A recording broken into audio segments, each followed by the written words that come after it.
Welcome back to Off-Label Veterinary News, your source for commentary on animals, medicine, and practice life. Let's jump in to some of the stories you might have missed. Our first story is a what the heck kind of story.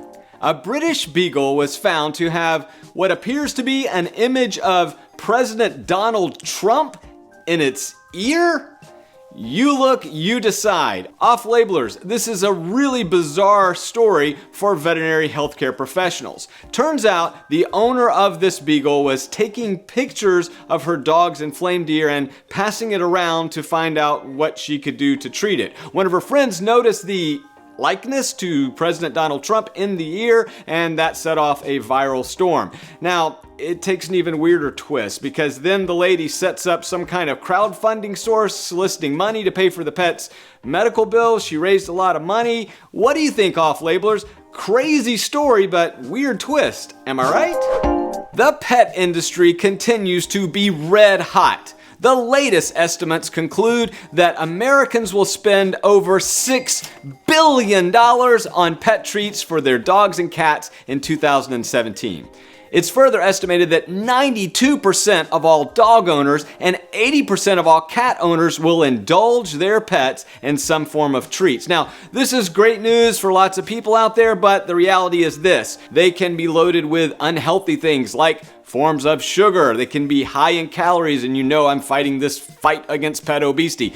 Off-labelers, what do you think? $6 billion spent on pet treats. Should we be doing more to ensure safety? Should pet treats be classified as pet feed and come under the complete and balanced guidelines? I want to hear from you. Leave your comments below.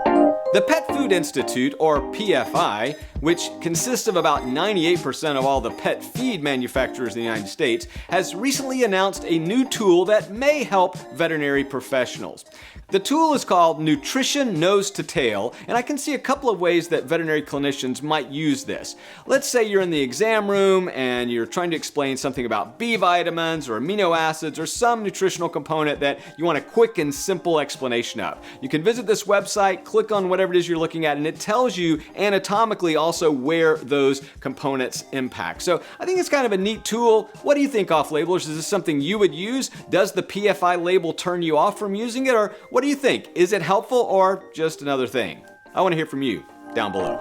Our next story is one of those subtle threats to our professional credentials. And before we get started, I want to say I support anybody who is helping our veterans, but I don't want the public to be taken advantage of. And this involves a big-time TV star who stars on a Saturday morning animal program called Lucky Dog. Now, I like the show. I think the show is pretty cool. What I don't like is an interview that was recently brought to my attention by a colleague. And in it, the star of the show goes into great detail to call himself an animal behaviorist and that he doesn't need no education.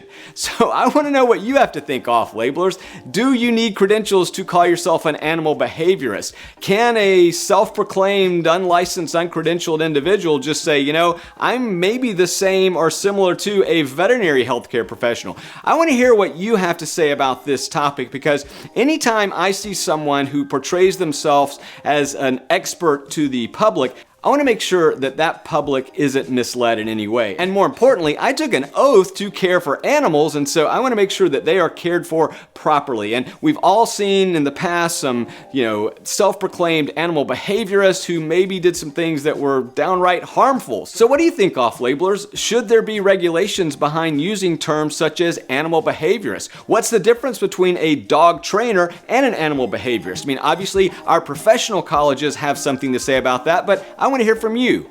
Leave it down below. Our final story today is a what in the hell are they thinking? Yes, Americans, it is now legal for you to ship back to the United States the elephant that you killed in Zimbabwe. That sounds weird just saying it out loud. For whatever reason, the United States government chose to announce at the same time that President Mugabe was being deposed by the military that it's okay to import that elephant that you killed in Zimbabwe. In fact, it's even retroactive to January of 2016. Now, this is an interesting sort of dilemma because we do allow this sort of practice in certain countries like South Africa. But the way it works there is the US government has to be assured that they are doing things that promote conservation. So if they're going to say if you pay to hunt these animals, it's actually going to benefit them in the long run, then the US government has said it's okay. So countries like South Africa, where they could prove to the United States government that these systems were in place, we've been okay with that. But countries like Zimbabwe, which has had a over 40-year history of severe corruption, we've said maybe not so fast because we don't know if we can trust the system. What do you think, off-labelers? What do you think about this whole killing elephants, shipping them back to the US in general? I mean, I have my opinions, but I want to hear yours. Do you think this timing is just coincidence? Do you think it's bad timing? Do you think maybe we should press pause and wait and see what happens in Zimbabwe before, again, giving license to go and kill elephants over there? Leave your comments below. This is an important topic.